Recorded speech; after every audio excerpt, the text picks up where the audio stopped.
নমস্কার সকলকে।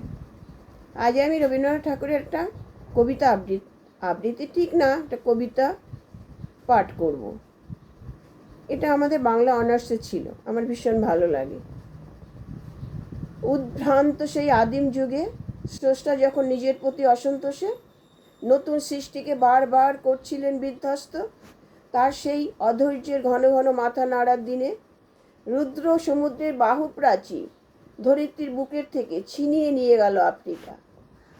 বাদলে তোমাকে বনস্পতির নিবিড় পাহারায় কৃপণ আলোর অন্তঃপুরে। সেখানে নিবিড় অবকাশে তুমি সংগ্রহ করছিলে দুর্গমের রহস্য, চিনছিলে জলস্থল আকাশের দুর্বোধ সংকেত, প্রকৃতির দৃষ্টি অতীত জাদু মন্ত্র জাগাচ্ছিল তোমার চেতনাতীত মনে। বিদ্রুপ করছিলে ভীষণকে বিরূপের ছদ্মবেশে। শঙ্কাকে যাচ্ছিলে হার মানাতে, আপনাকে উগ্র করি বিভীষিকার প্রচণ্ড মহিমায়, অন্তরের দুন্দবী নিনাদে। হায় রে ছায়াবৃতা, কালো ঘোমটার নিচে অপরিচিত ছিল তোমার মানব রূপ উপেক্ষার আবিল দৃষ্টিতে। এলো ওরা লোহার হাত করি নিয়ে, নখ যাদের তীক্ষ্ণ তোমার নেকড়ে চেয়ে, এলো মানুষ ধরার দল, গর্বে যারা অন্ধ তোমার সূর্যহারা অরণ্যের চেয়ে। সভ্যের বড় বড় লোভ নগ্ন করল আপন নির্লজ্জ অমানুষতা তোমার ভাষাহীন ক্রন্দনে।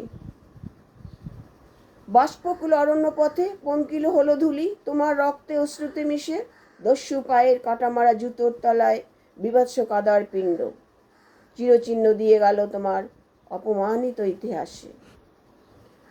সমুদ্র পাড়ে সেই মুহূর্তে তাদের পাড়ায় পাড়ায় মন্দিরে বাজছিল পুজোর ঘণ্টা, সকালে সন্ধ্যায় দয়াময় দেবতার নামে। শিশুরা খেলছিল মায়ের কোলে, কবির সঙ্গীতে বেজে উঠেছিল সুন্দরের আরাধনা। আজ যখন পশ্চিম দিগন্তে প্রদোষকালে ঝঞ্ঝা বাতাসে রুদ্ধ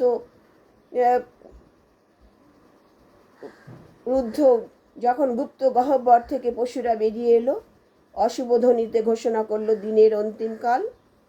এসো যুগান্তের কবি, আসন্ন সন্ধ্যার শেষ রশ্মিপাতে দাঁড়া ওই মানহারা মানবীর দ্বারে, বলো ক্ষমা করো হিংস্র উপলাপের মধ্যে সেই হোক তোমার শেষ পুণ্যবাণী।